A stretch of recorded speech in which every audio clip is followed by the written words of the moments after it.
النهاردة ان شاء الله بإذن الله هنعمل ايه؟ هنعمل حاجة من روايح الزمن الجميل، الكسكسي المصري من غير حلة.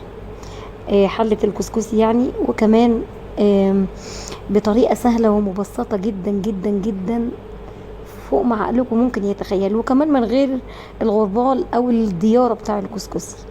تمام كده. واللي هتشوفوه في اخر الفيديو، الفيديوهات دي في مقطعين هتشوفوهم. المقطعين دول الفيديوهات كاملة على القناة، يا ريت تشوفوهم وتعملوا لايك. من 4 كيلو 4 كيلو ونص. تمام. تمام. وطبعا ده يبقى احنا خدنا الجبنه القريش من ال 4 كيلو ونص لبن اللي احنا عملناهم مع بعض. عملتهم يعني. خدنا جبنه، وخدنا نص كيلو حليب من ال 4 كيلو ونص، وخدنا كمان الشرش اللي نزل غليناه وزودنا بيه المش. وهناخد ده دلوقتي اهو، هنعمل بيه كمان شويه كسكسي الفلاحي المصري بتاعنا احنا، الكسكسي بتاعنا. تمام. جبنا نص كيلو دقيق. تعالوا كده قربها لي. اول حاجه كده، انا ما عنديش غربال، تمام، ان انا اعمل فيه كسكسي، وانا بصراحه نفسي فيه، وشفت الزبده والحاجات اللي خرجت من الزبده دي، فطلبت معايا بقى ان انا اعمل شويه كسكسي محترمين كده. والكبه اللي عندي ما فيهاش من هنا ايه، ما فيهاش من يعني، ما فيش من فوق انتوا فاهمين الفتحه اللي انا انزل منها الميه. فهعمله على ايدي الاول، وبعد كده هنضربه في الكبه. اقل من ربع معلقه ملح، اقل من ربع معلقه ملح صغيره على النص كيلو دقيق. وطالما هنعمله في الكبه، حطوا بس بتاع كمان ربع معلقه بيكنج باودر كده، هيخليه خفيف وحلو قوي. ماشي. انا جربته يعني قبل كده بالبيكنج باودر. حاجه خفيفه كده اهو. وهنقلبهم كويس، وهنبدا ان احنا نعمل ايه. طبعا انتوا عارفين اهو، هنرشرش كده اهو بالشكل ده، ونبدا ان احنا نخلي الدقيق بتاعنا كانه حبات رمل.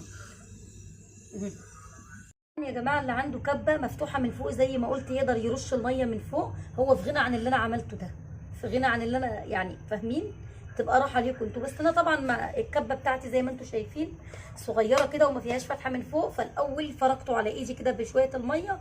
ماشي. وبعد كده هننزل بيه فين؟ في الكبه بقى اهو. تمام. بصوا يا جماعه، بصوا بعد ما انضرب النتيجه طبعا تحفه تحفه اهو. هضربهم كلهم كده، وبعد كده نحطهم فين. انا جايبه حله اهو، حطها على النار، ومعايا قماشه ومعايا مصفى. انا ما عنديش حله بخار، ما عنديش حله الكسكسي. ماشي. بس الميه بتغلي هنا.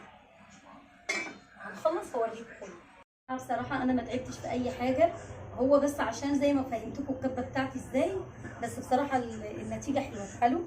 بصوا يا جماعه، الميه غليت طبعا، شايفين البخار خارج اهو، عليها المصفى وعليها قماشه كده نضيفه عندي اهي. هننزل بقى. بصوا الكسكسي اصلا طالع عامل ازاي، بصوا الحبيبات بتاعته. ما تخلوهاش ناعمه قوي عشان برضو ما تشرقكوش، يعني ما تشرقوش منها، ما تخلوهاش ناعمه قوي، خلوها زي ما انتم شايفين كده بالشكل ده اهو. ماشي. بس كده، نص ساعه او تلت ساعه في المره الاولانيه، يعني ما بين ما بنخليهوش يا دوبك بيتشمع كده. بعد كده في المره الثانيه هو اللي بنسيبه شويه اكتر، هنقفل عليه بقى كويس اهو. بس كده بالقماشه بتاعتنا دي. بصوا بقى يا جماعه اهو، ده كده تقريبا بقاله نص ساعه على النار. ماشي. زي ما انتم شايفين اهو.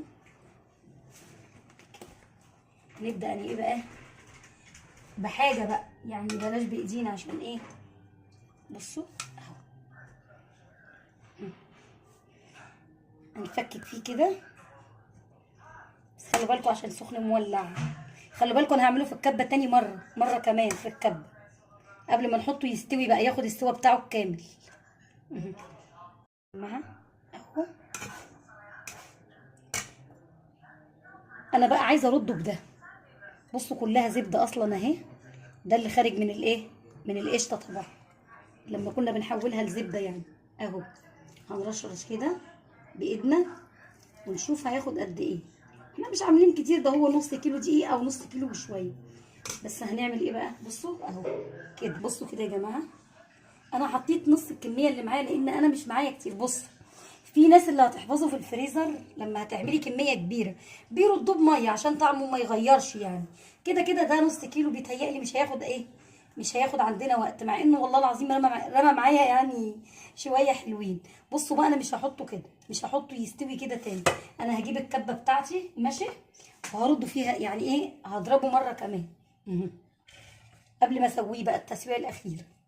طلع من الكبه يا جماعه، ضربته مره كمان اهو اهو. تمام. القماشه بتاعتي اهي في المصفى، تعالوا. وبعد كده هننزله تاني على الايه، على النار ياخد السوا بتاعه بقى ماشي اهو. مع الجمال، بصوا العسل، بصوا بقاله قد ايه دلوقتي، يعني مثلا ساعه الا تلت على النار. طب انت بتعرفي منين يا شيماء ان هو استوى؟ عرفت منين ان هو استوى؟ اقول لكم، بتلاقوا الحبايه دي لما بتدوقوها ما بتلاقوش فيها طعم دقيق، ما بتلاقوش فيها طعم دقيق خالص. وكمان بتلاقوه بصوا عمال بصوا بيتنطط معانا كده، بصوا شايفين عامل زي الاستك معانا اهو، مستوي خالص خالص جميل. هيبرد كده ونقدمه مع بعض بحته الزبده بتاعتنا كده يا جماعه. بصوا الجمال، وهو الكسكسي سخن مولع اهو. الزبده هتسيح دلوقتي عليه. عايزين بقى تاكلوه زي ما هو حادق، تاكلوه بشوربه، تاكلوه بقى بحليب بسكر، اللي انتوا عاوزينه اهو. بصوا الزبده كله من صنع ايدينا يا جماعه، كله من صنع ايدينا، الزبده والجبنه والكسكسي كل حاجه حلوه. بصوا يا جماعه الجمال، شايفين عامل ازاي؟ يا نهار ابيض على القمر، ولا ريحته وطعمه. والسمنه البلدي بقى تحفه فيه. اعملوه بقى ان شاء الله كده وجربوه، جربوا كل الحاجات اللي بنعملها. الحاجه لو مش ناجحه ومش طالعه ناجحه بنسبه 100% مش هنعملها. متابعه ولايك ومع السلامه.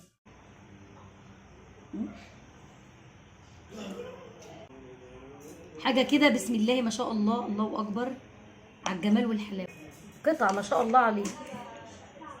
كل يا جماعه بسم الله ما شاء الله. بصوا عندي واحده من الفلاحين بتجيب حليب بسم الله ما شاء الله، انتوا شفتوه. وبالنسبه لاخواتي والناس الجميله اللي داخله تكدبني وتقول لي يا شيماء انت ما كنتيش عامله كيلو، لا انا هوريكم الطواجن واوريها لكم قد ايه. والله عامله كيلو يا جماعه، انا عامله كيلو حليب، انا ما بكدبش. بصوا بسم الله ما شاء الله، عشان القشطه حلوه بدات تربط بسرعه ازاي. اول ما تربط كده وتلاقوا تقلت تحت ايدي. بصوا اول ما بتتقل تحت ايدي هتلاقوها ايه بقى، سردت او نزلت اللبن اللي فيها. بصوا بدأت تجمع زبدة، وشكلها كده من كتر ما الحليب بتاعنا زي القشطة، زي القشطة، هو قشطة فعلا. شكلها كده مش هتنزل لبن يعني.